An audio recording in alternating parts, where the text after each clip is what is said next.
Now let's take a look at what's been making headlines on the Rural News Desk this week. And the word is that it's only a matter of time before avian flu arrives in New Zealand. The disease has killed millions of wild birds on 6 continents, and it's spread to mammals and dairy cattle in the United States. We're currently free of avian flu here in New Zealand, but the concern is wild migratory birds could bring it here. Ministry for Primary Industries boss Ray Smith is urging people to report any unexpected dead bird sightings and avoid any contact with carcasses.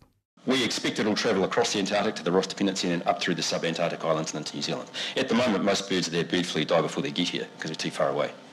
So I think that's what's protected us. But it will probably get here. So our expectation is it's just a matter of time it'll get here and into Australia. It might get to Australia first, don't know. I don't want people to worry about it unduly. Just take normal precautions. Know that we've sort of got it in hand and know that it'll probably arrive and we can't stop that. But the biosecurity practices in our poultry industry in particular will be absolutely critical. Otherwise they'll lose, hundreds of thousands of birds in a matter of days. The poultry industry is monitoring the situation as a grim milestone was reached in Victoria. More than 1 million birds killed to try and prevent avian flu spread. The industry points out, though, the US flu strain, also now in Antarctica, is more of a risk than strains coming from across the ditch. Tractor drivers have to use public roads to get to their farm jobs, but they say median barriers on some of them are unsafe. They say the barriers mean they face abuse and are being clipped by other drivers who can't pass them. Some solutions were discussed at the Rural Contractors Conference in Masterton this week. Here's Association Chief Executive Andrew Olsen. It might be that the most efficient way to manage this would be to look at what pullovers or pull-offs would look like so that people have somewhere safe to go and not just into a driveway where they're going to end up going down a culvert or landing in someone's front yard. It's just not thought through. So we think we can help there. And on the subject of roads, livestock trucking firms are eagerly waiting for the Bryn Derwyns to reopen. This is Northland's main connection with the rest of the country.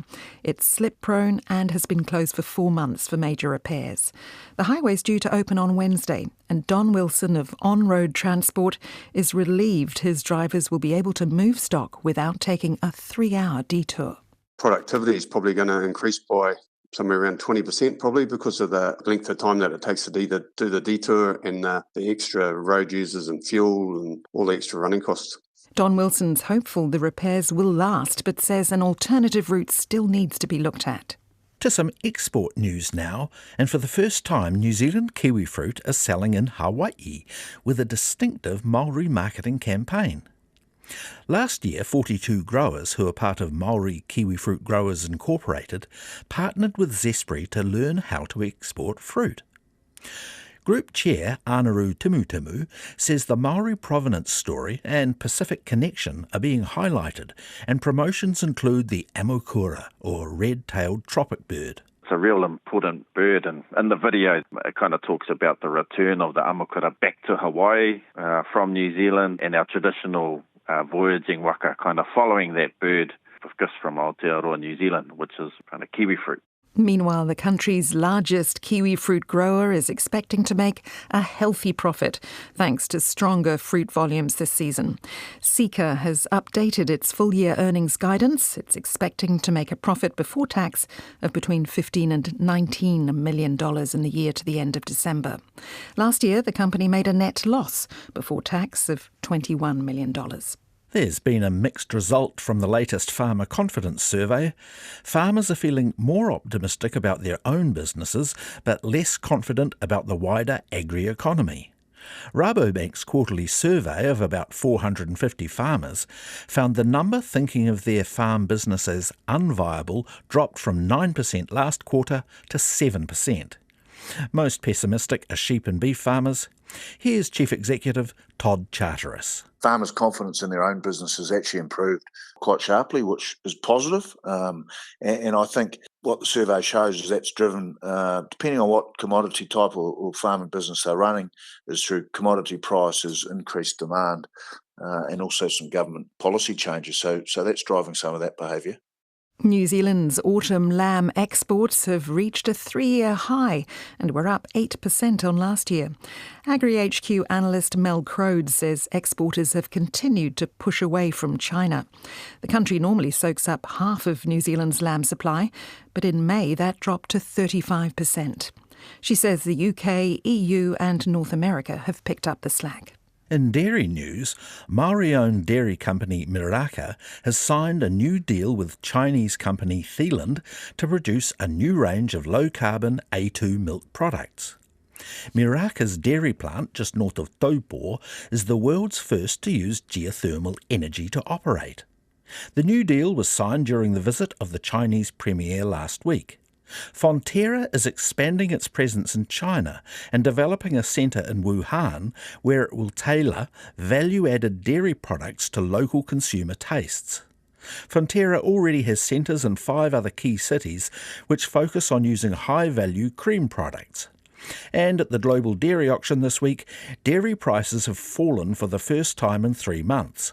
The average price down 0.5% to $3,893 a tonne. Theft has been plaguing blueberry growers, and they gathered in Hawke's Bay to discuss ways to stop the culprits. The talk was held at Bay Blueberries, where in January hundreds of kilos of blueberries were stolen from the orchard. Owner Marion Hurst says about 60 growers visited her and learnt about cameras and lights as ways to keep people off their properties. She says theft is a bigger problem than people realise, and it'd be good to get a database going. Everybody knows of another grower or another crop. Often it's another crop. Avocados, we know, have had some real challenges on fruit theft. So what I did notice was lots of growers were discussing neighbours or associates that had lost equipment or fruit. And finally, researchers are hoping to unlock the secrets of what makes a good working farm dog. Massey University's 3-year study is looking closely at hunterways and heading dogs known for their work herding sheep across rugged terrain. Senior Research Officer Dr. Melissa Stephen says she's been enjoying getting her hands dirty to gather key information at sheepdog trials. We've been measuring the dog's bodies, so like height and chest width and chest depth and things like that, and also asking the farmers about the dogs. So like, how would they rank them in terms of are they anxious or are they laid back? How do they behave with sheep? What would they like to train? Melissa Stevens says blood samples, cheek swabs and detailed questionnaires on each dog will be gathered for analysis to be later shared with breeders. And, like a good working dog, that rounds up the rural news for the week.